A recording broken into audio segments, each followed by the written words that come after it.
E é isso aí, então de volta com mais um Papo nas Estrelas. E hoje a gente vai falar sobre a Síndrome do Paraíso.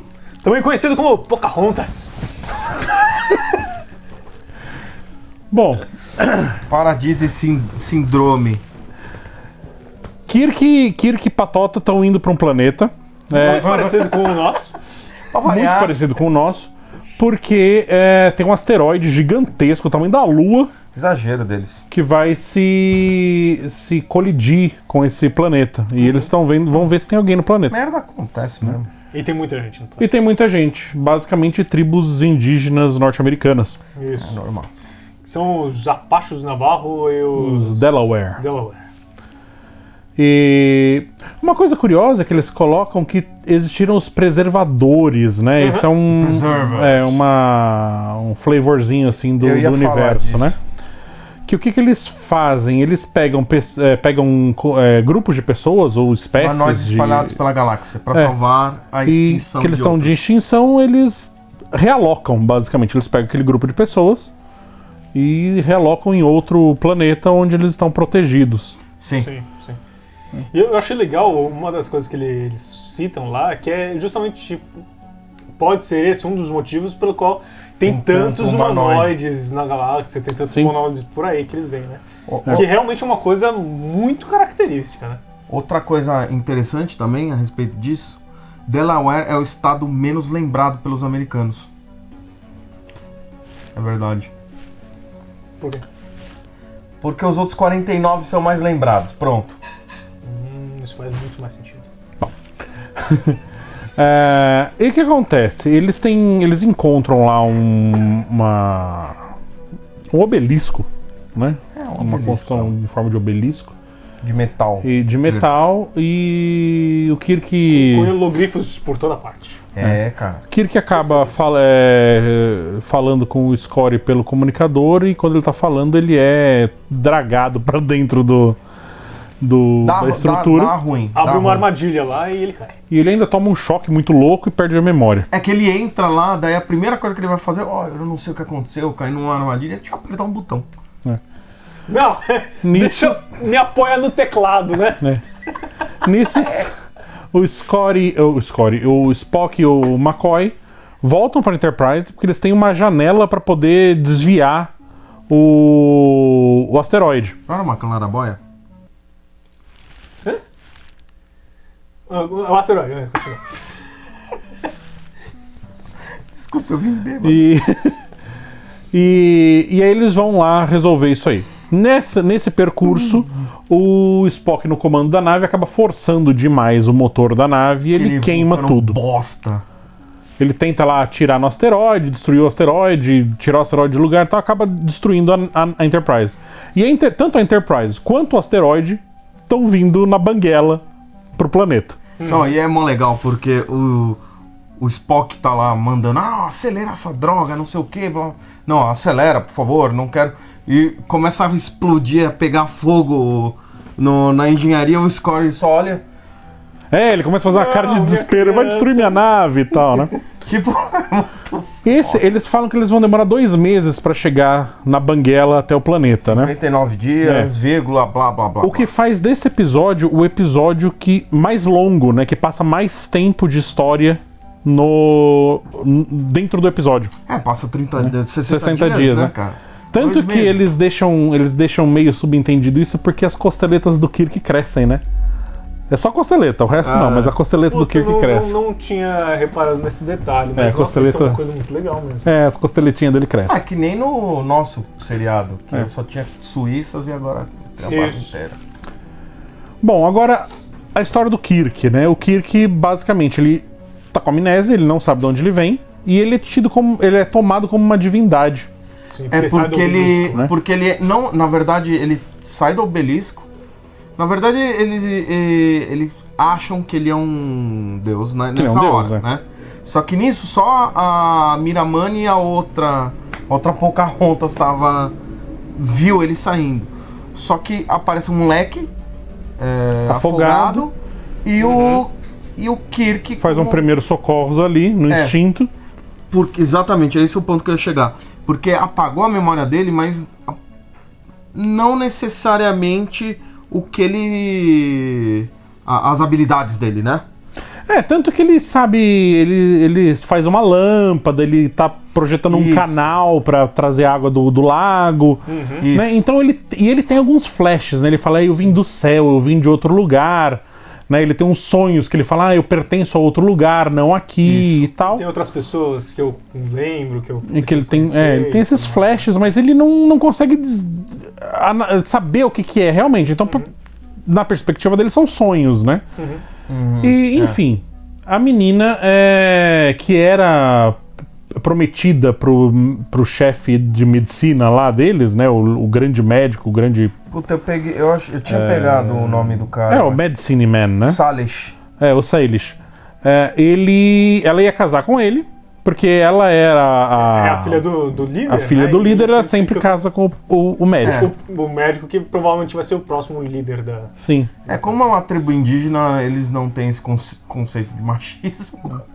Mas é a filha do... Não é do líder. Do líder, do chefe. Do chefe. Não, mas ela tá sempre prometida para casar com o líder. Ela fala isso lá pra frente. Ela sempre vai casar com o médico. O médico deles. Não, mas ela não fala médico, ela fala líder. O chefe médico. O líder médico. o manda-chuva. Não, mas a questão porque tem que ser o médico, porque o Kirk, quando salva o cara, a criança, ele vira o novo médico. Então, e aí automaticamente ela vai se casar com o Kirk. Não só isso, né? Mas ele vira... Que agora se chama Kirok. Que ele vira um deus, né? Porque Deus é o único... Que traz a vida de volta. Sopro de vida... Isso, sopro de vida. Alguém morto, né? E o Salish fica muito chateado com isso, tanto que tem uma parte que o Salish ataca o Kirk, né? E ele consegue cortar o Kirk na mão e tal. Ele fala, olha então o Deus que sangra, né? E tal. E eu acho que é muito legal, porque tem essa cena se liga muito com uma outra cena que ele pergunta alguma coisa pra Miramanee, como é que o que é isso, tal, não sei o quê. Ele fala, mas os deuses sabem tudo, né? E aí o Kirk fala, não esse Deus. Né? O que, apesar do Kirk ter sido tomado como uma divindade, né?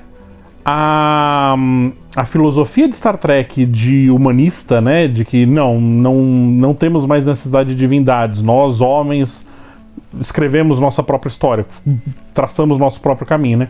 Ainda existe, né? Bom, eu posso até ser tomado como um deus, mas eu sou um humano. Eu tenho as minhas limitações de humano, né?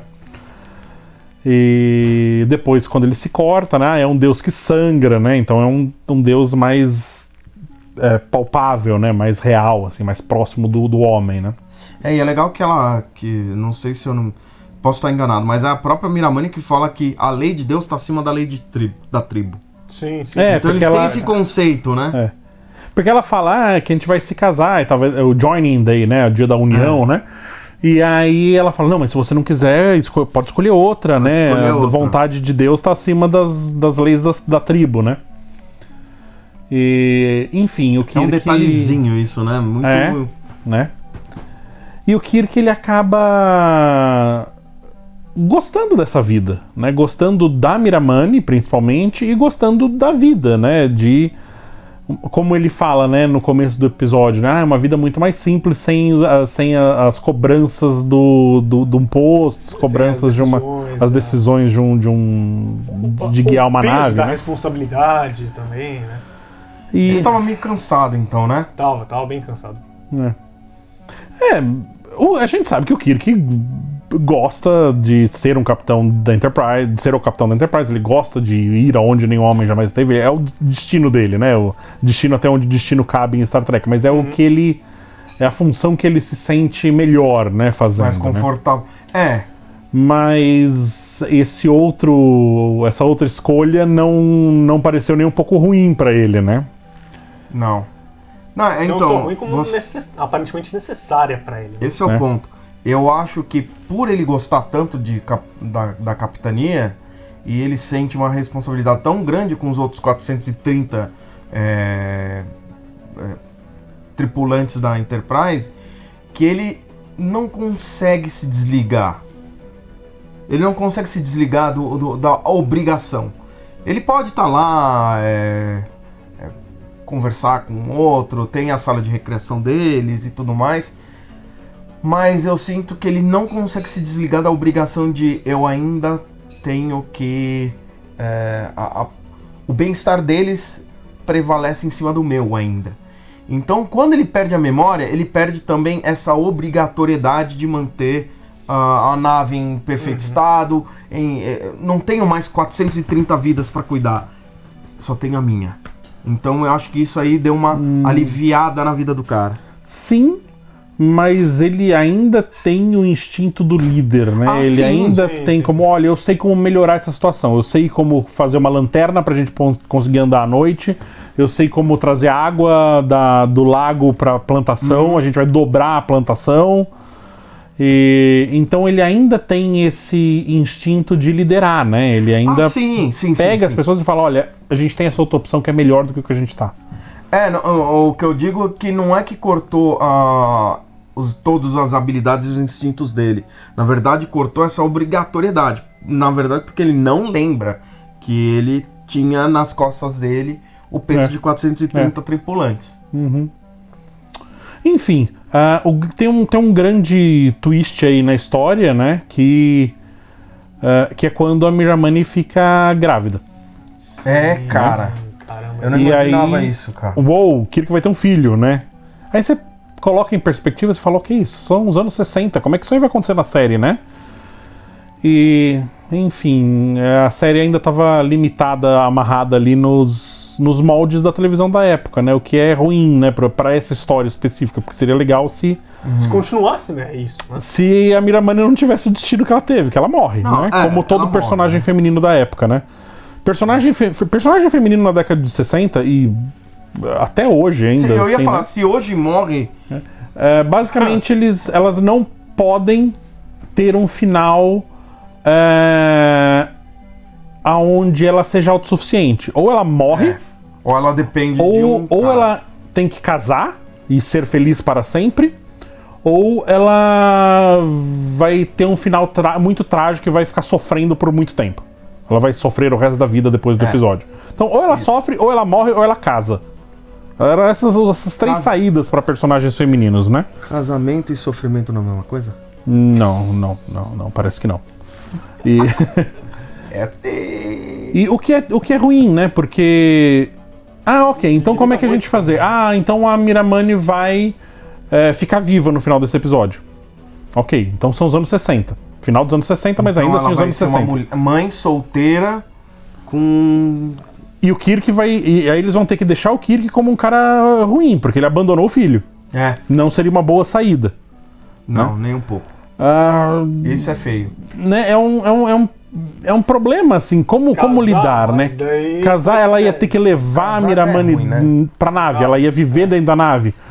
Seria uma saída boa. Sim. Eu gostaria de ver a Miramoney em mais episódios. Seria exatamente uma das coisas que eu gostaria de ver também, Mas são os anos 60. E as coisas não tinham tanta continuidade, assim. Então...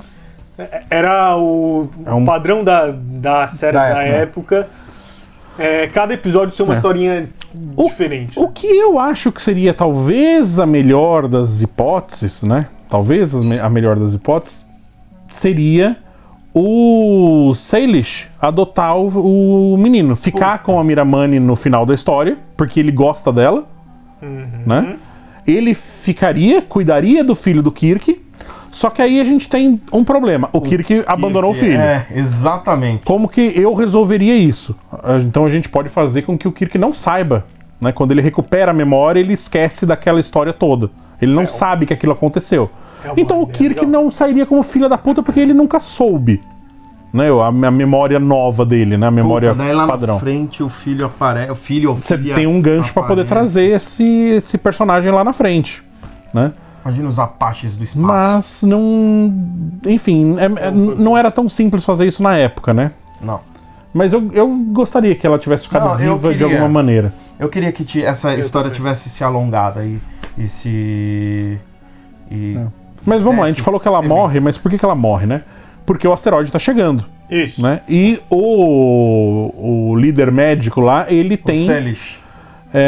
O Salish teria que ter a informação que foi dada pelo pai dele, só que o pai dele morreu antes de explicar pra ele como é que abria o obelisco. Isso. E todo mundo tá acreditando que o Kirk sabe abrir o obelisco porque ele é Deus. Ele veio de dentro do obelisco. E aí o Kirk não sabe abrir o obelisco, porque ele não é Deus. Porque ele perdeu a chave também. Ele perdeu a chave. Burro. O que acontece? Ele vai lá e fica lá batendo no obelisco e tal, não sei o que, e o pessoal fica meio bravo com ele e resolve apedrejar o Kirk. Porque o Salish já chamou o pessoal e falou, esse cara é um deus que sangra, isso não é um deus porra nenhuma. E o cara tá enganando a gente. O cara tá enganando a gente vai morrer por causa dele. E todo mundo vai lá e começa a tacar pedrinha. Eu queria só frisar que tem um cara que ele traz uma pedrorra, mano. Exatamente o cara que eu ia falar. Mano, o cara foi muito na maldade, cara. Que tava todo mundo com as pedrinhas assim. O cara veio com uma pedra, mano. Obelix, cara. Aquele queria matar mesmo. Esse, mano, é uma só que eu preciso. Mas ele erra, cai no cara da frente. E nessa que o Kirk tá sendo apedrejado, a Miramani é apedrejada junto. E aí... Na verdade, ela fala pro Salish... Né? Ela fala pro... isso mesmo. Ela fala pro Salish, para com isso, o que vocês estão fazendo? Fala assim, ele não é o Deus porcaria nenhuma. Você tá com a gente ou tá com ele? Ela fala assim, eu tô com ele. Então você está com ele. E joga pra lá.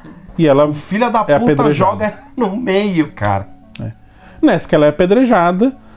Enfim, os ferimentos são muito grandes e ela acaba morrendo, né? Ela tem... como que é? Ferimentos internos. É o que o McCoy falou. McCoy falou... Diagnóstico do McCoy, a gente não questiona. Não é ferimentos, lesões. Sangramento, qual que é o nome?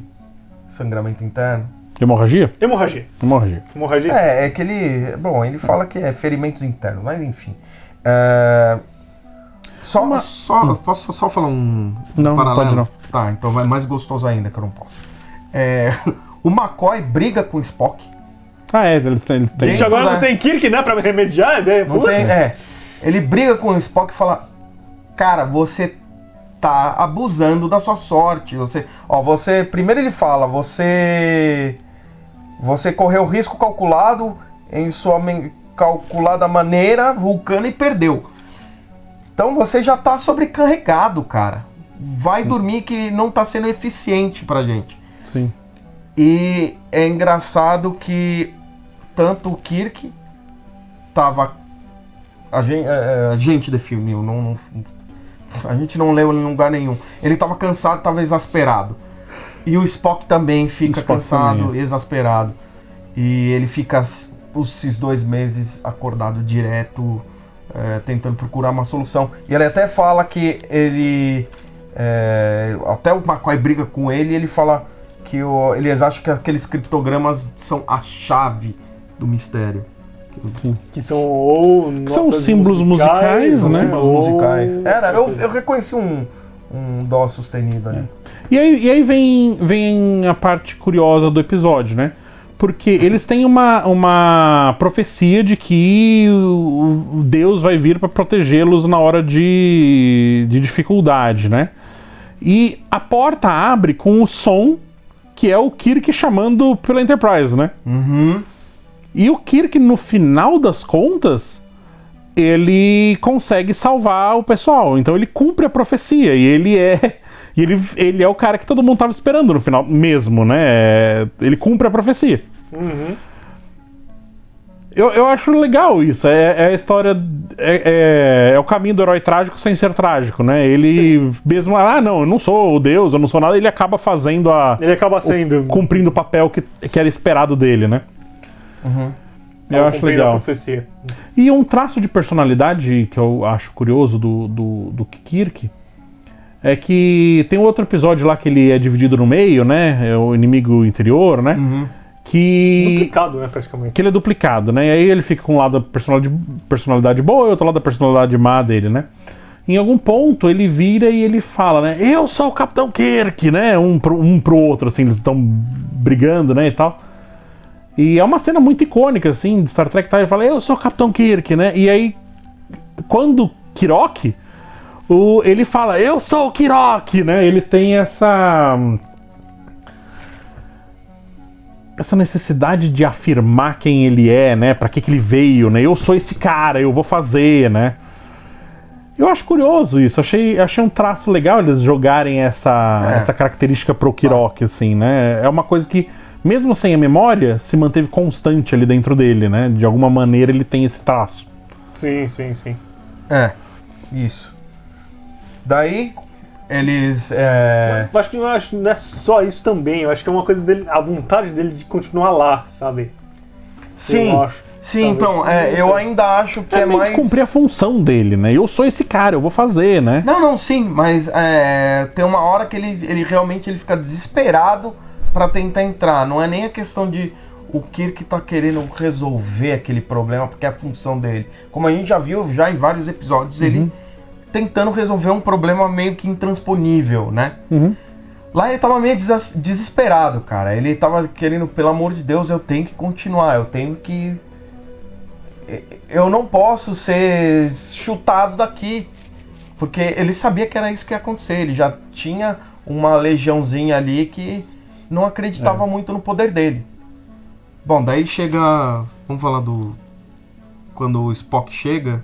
Eles abrem o negócio... E volta a memória... Não. Na verdade... Eles fazem um Mind Meld ali, Eles fazem né? um Mind Meld no... A Chapel desce junto. Eles fazem um Mind Meld no Kirok, né? No Kirok. A Chapel dá um negócio na Miramani só pra cortar a dor dela. Só um analgésico. E o interessante do Mind Meld é o seguinte... Se o Kirk tivesse dividido no meio, eles iam costurar. O próprio Spock fala, né? Não, ele tem uma mente muito adaptável, né? Isso. Porque o Spock começa a fazer o Mind Meld e fala, eu sou o Spock, você é o Kirk, né? E aí ele, eu sou o Kirok, e daqui a pouco o Spock tá falando eu sou o Kirok. Então a mente do Kirk é tão forte que ela começa a influenciar a mente do Spock. O Spock tem que sair meio no susto, assim. Ele fala, Spock! Ele sai assim e, opa, nossa. E o bicho agora, é forte, né? E agora eu entendi por que o Spock não sorri, cara. Os dentes dele são quase serrilhados que nem o meu, cara. Os anos 60 não eram conhecidos por pessoas com os dentes certinhos como hoje, né? Que todo mundo corrige os dentes pra eles ficarem Não, é que eu não só não tenho né? dentes pequenos, como eu não nasceu um dente embaixo. Então eles ficaram serrilhados e separados. Isso sim é um assunto importante. Eu mastigo carne de segunda como se fosse... Vamos dar nota? Nota, Tico. Nota. Nossa, esse episódio foi um episódio de Juzão, viu? Rapidão. Tem 2 minutos pros 3 darem nota. Nossa, meu Deus. Eu achei muito triste a Miramani. Eu fiquei realmente triste pela Miramani. Eu vou dar... Eu acho que eu vou dar um... Pode dar. 3. Nossa, porque realmente... Putz. 3, ok. E aí? Nossa, eu não gostei. Vou dar 2. E só uma coisa. A Sabrina Sharp, que foi a Miramani, ela fez Hells Angels on Wheels antes do episódio. E depois ela fez Easy Rider. Legal.